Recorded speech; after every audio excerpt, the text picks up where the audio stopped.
Hi అండి, welcome to RR collection అండి. నేను సుహాసిని. మీరందరూ బాగున్నారండి? నేను బాగున్నాను. ఇప్పుడు మీకు కోడి కందనకాయలు కట్లెట్ చేసేది చూపిస్తానండి. మాకు హోటల్ ఉందని చెప్పాను కదండి. మా హోటల్లో ఇవి కట్లెట్ చేసి ఒక్కొక్క పీసు పెట్టేవాళ్ళు. చాలా టేస్టీగా భలే బాగుంటాయి. వీటిల్ని రాతి గుండెకాయలని కూడా అంటారు.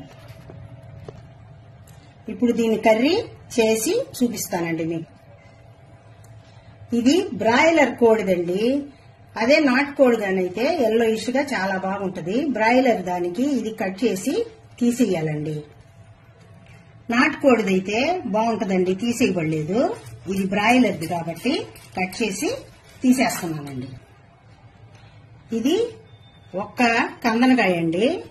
దీన్ని రెండు పీసులుగా చేస్తాను. ఎందుకంటే మనకి వండుకునేదానికి ఈజీగా ఉంటది.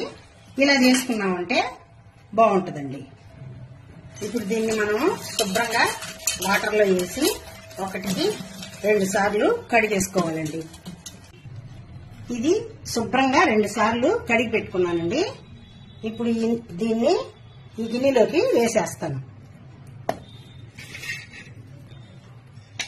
ఇప్పుడు ఇవి గిన్నెలోకి వేసేసానండి. దీనిలో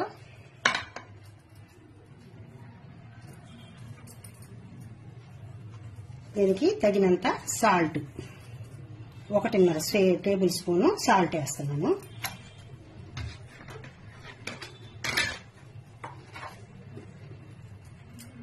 ఒకటిన్నర టేబుల్ స్పూను ధనియాల పొడి వేస్తున్నాను.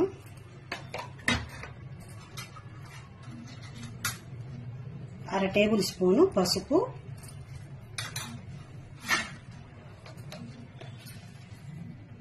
2 టేబుల్ స్పూన్లు కారం,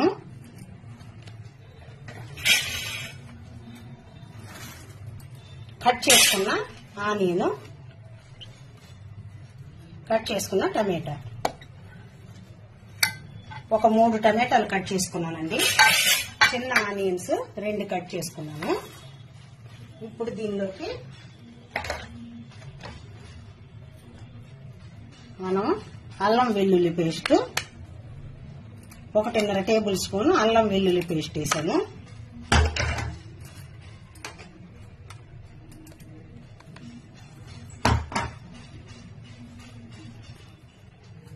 ఒక 1/2 గ్లాసు వాటర్ పోస్తున్నానండి. పోసేసి దీన్ని బాగా కలిపి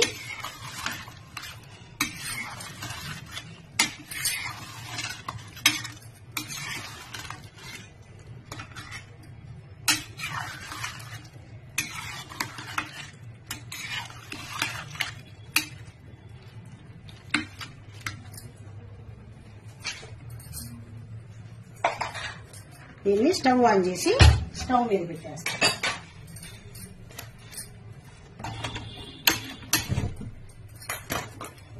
కరెక్ట్ గా ఒక 10 నిమిషాల పాటు దీన్ని ఉడికించేసుకుంటే మనం తర్వాత ఎలా చేయాలో చూపిస్తానండి. 10 నిమిషాలు ఉడికిస్తాము మూత పెట్టేసి. ఇప్పుడు దీన్ని 10 నిమిషాలు ఉడికించుకుంటే చాలండి. ఒకవేళ కానీ ఇవి కొంచెం ముదురుగానైతే మనం ఒక రవ్వ ఉడికిన దాకా ఉడికించుకోవాలా. మా హోటల్లో అయితే నాటుకోళ్లు ఉండేవండి. అన్ని నాటుకోళ్లతో రాతి గుండెకాయలు అవన్నీ పెట్టి చేసేవాళ్ళమే. ఇప్పుడు ఎక్కువగా నాటుకోళ్లు తెచ్చుకోలేకపోతున్నారు అందరూ. అందువల్ల ఇది మూత పెట్టి ఒక 10-15 నిమిషాల పాటు ఉడికిస్తానండి. ఇప్పుడు ఇది బాగా ఉడికిపోయిందండి. ఈ విధంగా ఉడికిపోయింది కదా, మనం తీసి పక్కన పెట్టుకుని దీన్ని తిరగమాత పెట్టుకున్నాము. ఇప్పుడు స్టవ్ ముట్టించి మనం ప్యాన్ పెట్టేసుకుంటామండి దాన్ని తిరగమాత పెట్టుకోవడానికి. ఇప్పుడు ఆయిల్ వేసుకున్నాం. నేను ఈ గరిటెతోటి 1.5 స్పూను ఆయిల్ వేసానండి.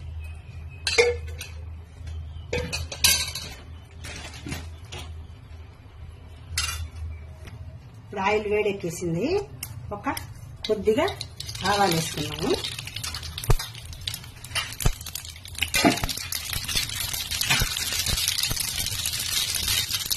సన్నగా కట్ చేసుకున్న ఆనియన్ వేసేస్తానండి. ఒక 2 రెమ్మలు కరివేపాకు,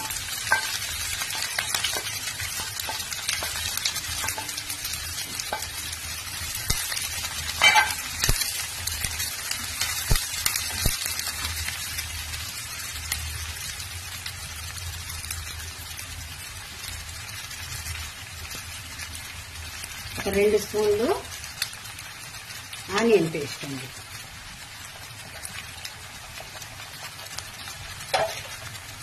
దీన్ని కొంచెం బ్రౌన్ కలర్ వచ్చే వరకు వేపుకోండి.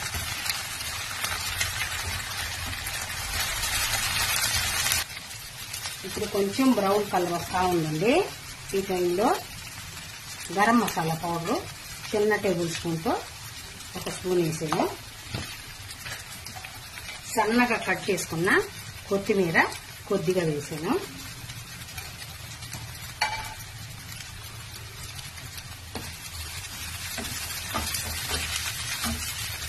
ఇప్పుడు మనం ఇది ఉడికించి పెట్టుకున్నాం కదండి ఈ కూర, దీన్నంతా ఇందులో పోసేద్దాం.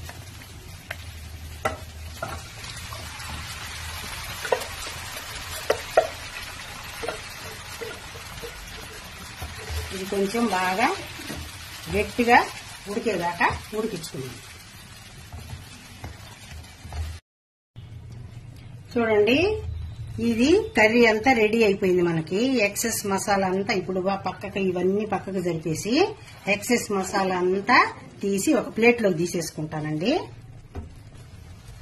ఇప్పుడు గుంట పొంగనాలది దీని మీద పెట్టేసుకోవాలండి. ఇది బాగా వేడెక్కనిద్దాం.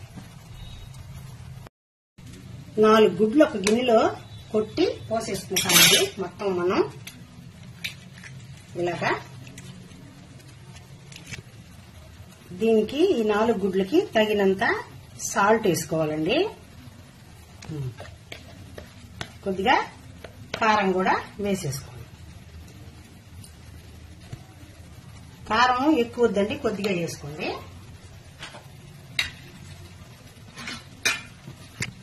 కొద్దిగా ఒక చిట్టు పసుపు కూడా వేసుకున్నాం.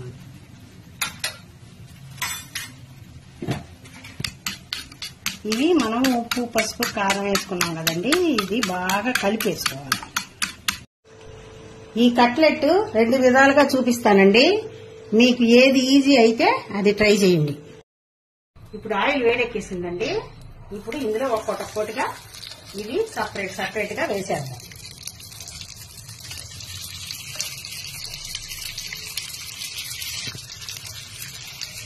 ఇప్పుడు మనం కలిపి పెట్టుకున్న ఎగ్గుని ఒక్కొక్క స్పూను దాని మీద పోసేద్దామండి.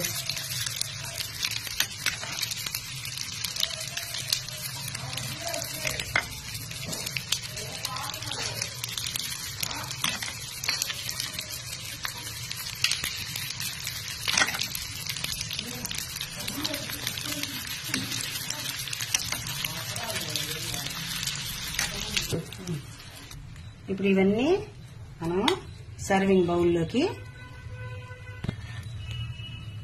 తీసుకుంటామండి. ఎగ్ ఇలా పోసుకొని ఇలా ఇది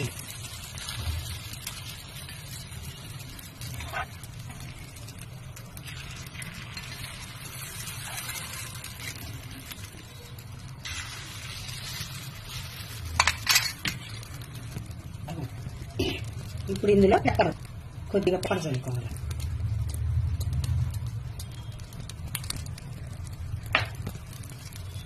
ఇప్పుడు దీన్ని ఇలా తిప్పేసుకోవాలి.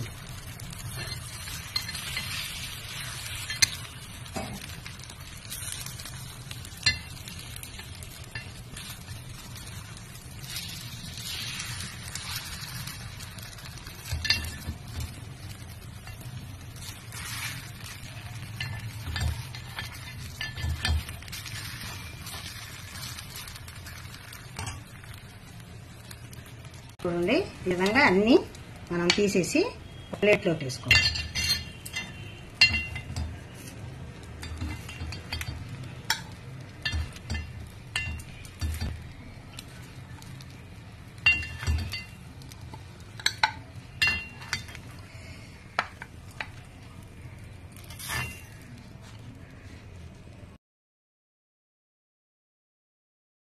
ఇదిగోండి ఇట్లా ఇది గ్రేవీ మనకి సపరేట్ చేసేసుకున్నాము. ఇది ఫ్రై లాగా అంటే కట్లెట్ చేసుకున్నాం కదా. దీన్ని మనం పొంగలాల దాంట్లో ఎందుకు వేసుకున్నామంటేనండి, కోడిగుడ్డుతో కలిపిన మిరియాల పొడి చల్లి వేస్తాం కదా, అది చాలా టేస్టీగా బాగుంటది. ఆ కందనకాయలు ఏంటంటే తినేటప్పుడు కొంతమంది కందనకాయలు అంటారు, కొంతమంది రాతి గుండెకాయలు అంటారండి. తినేటప్పుడు ఏంటంటే అవి కొబ్బరి టైప్ లో బాగా కరకర అంట బాగా టేస్టీగా బాగుంటాయి. ఇప్పుడు దీని మీద మనం ఈ నిమ్మకాయ ఆనియన్ పెట్టుకొని తింటే అబ్బో ఎంత అద్భుతంగా ఉంటుందో. మీరందరూ తప్పకుండా ట్రై చేసి ఇది లైక్ చేయండి, షేర్ చేయండి, సబ్స్క్రైబ్ చేయండి. కంటిన్యూగా నా వీడియో చూసినందుకు మీకు అందరికీ థ్యాంక్ యూ అండి.